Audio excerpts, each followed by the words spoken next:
নমস্কার, আমি তপন। আপনারা দেখছেন সবুজ সাথী। আজকে একটি জায়গায় বেড়াতে গিয়েছিলাম। সেখানে একটি মন্দিরে এই গাছগুলি দেখে আমি একটি ভিডিও করতে চেষ্টা করছি। দেখুন, একটা তুলসী মঞ্চ, তার নিচে তার প্রজাতির গাছ এবং পর্তুলিকা বেশ অনেকগুলোই আছে।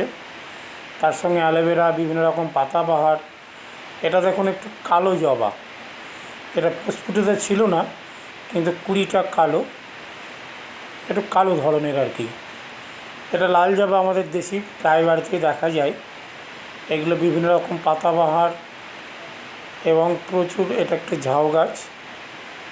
এখানে একটি ঝর্ণা এবং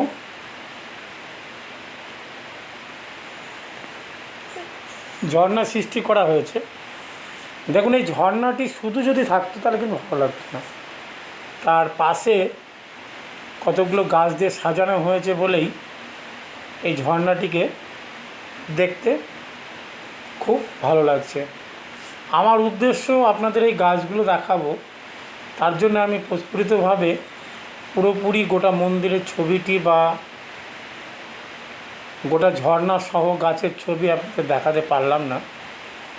আমি গাছগুলো কী কী গাছ যতটুকু আমি নাম জানি, এটা একটা কামিনী, জবা, পাতাবাহার, বিভিন্ন রকম কালেকশান দিয়ে এই জায়গাটিকে চারিদিকটা সাজিয়ে রাখা হয়েছে। দেখুন, পাতাবাহার আছে অনেকগুলো, পরে কামিনী আছে। এই পাতাবাহারটি দেখুন কত সুন্দর গেট আপ, খুব সুন্দর। এবং এখানে দেওয়ালে পটচিত্র বিভিন্ন রকম আছে। তার নিচে একটা বসার জায়গা, দুই পাশে দুটো খুব সুন্দর ধরনের পাতাবাহার। ভিতরে দেখুন অ্যালোভেরা, পর্তুলিকা, তার সঙ্গে আরও বেশ কয়েকটি গাছ একসঙ্গে আছে, যার সবগুলির নাম আমার পক্ষে জানা সম্ভব হয়ে ওঠেনি। এবং পর্তুলিকা অনেকগুলো আছে, অনেকগুলো প্রজাতির। এবং বসার জায়গার চারিদিকে খুব সুন্দরভাবে গাছ দিয়ে সাজানো আছে। তাই আমার মনীষী বা যারা আমাদের পূর্বপুরুষ ছিলেন, যারা বিভিন্ন রকম আপনার বনে জঙ্গলে আশ্রম করে বাস করতেন, তিনারাও এটা জানিয়ে গেছেন, গাছ সমাজের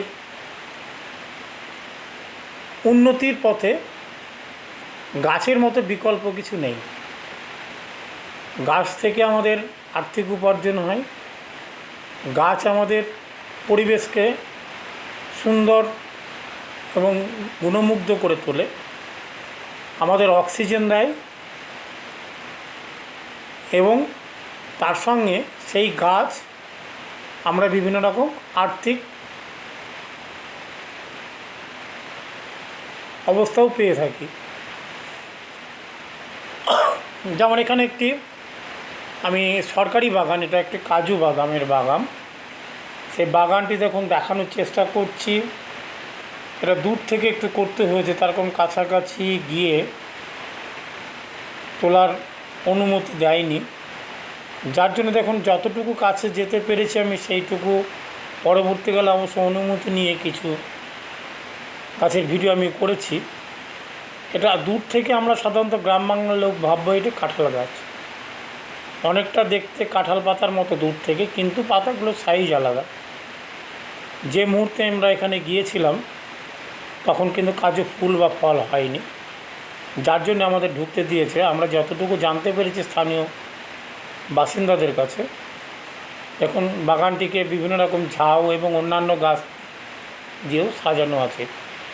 বিভিন্ন রকম গাছ আছে, কিন্তু এই বাগানটি হচ্ছে আদৌ কাজু বাদাম, কাজু গাছের বাগান আর কি, কাজু বাগান, যেটা উদ্দেশ্য কাজু চাষ করা।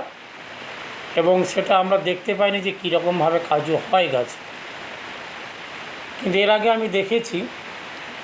কিন্তু এখন এই যে মুহূর্তে আমরা এই কাজু বাগান ঢুকেছিলাম, সেই মুহূর্তে কাজু ফুল বা ফল হয়নি।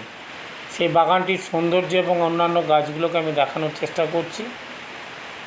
দেখুন, কাজু বাগানের মধ্যে প্রচুর পরিমাণে ঝাউ গাছ আছে, তার সঙ্গে বোগেনভেলিয়া, সেগুলোও আছে। এখানে নারকেলের চারা আর বিভিন্ন রকম সবজি লাগানো আছে। সেখানে ভেতরে যাওয়া নিষেধ।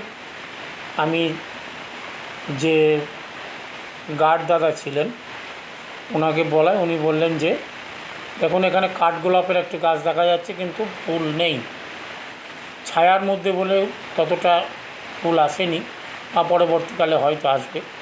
এটা একদম চাষের, দেখুন বিভিন্ন রকম সবজি লাগানো আছে আর কয়েকটি নারকেলের চারাও করা আছে। সামনে যখন এগিয়ে যায় এখানে বোগনভেলিয়া, এখানে একটা রাস্তা আছে, এই রাস্তা দিয়ে বাগানের মধ্যে যাওয়া যায়, কিন্তু কাঠদাদা বললেন জঙ্গল ভেতরে, যার জন্য কোনো সাধারণ মানুষকে ভেতরে যেতে দেওয়া হয় না।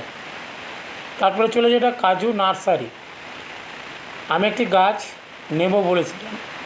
এখানে গাছের দুই রকম দাম আছে, একটু মানে গ্রোথ কম বা দেখতে ভালো নয় এমন গাছগুলোর দাম হচ্ছে 10 টাকা, এবং একটু ভালো চারা যাদের গ্রোথ ভালো তাদের দাম হচ্ছে 30 টাকা। কারণ এটা একটি গাছের নামটা আমি সঠিক জানি না, দেখে প্রথমে মনে হবে যেটা কলা গাছ।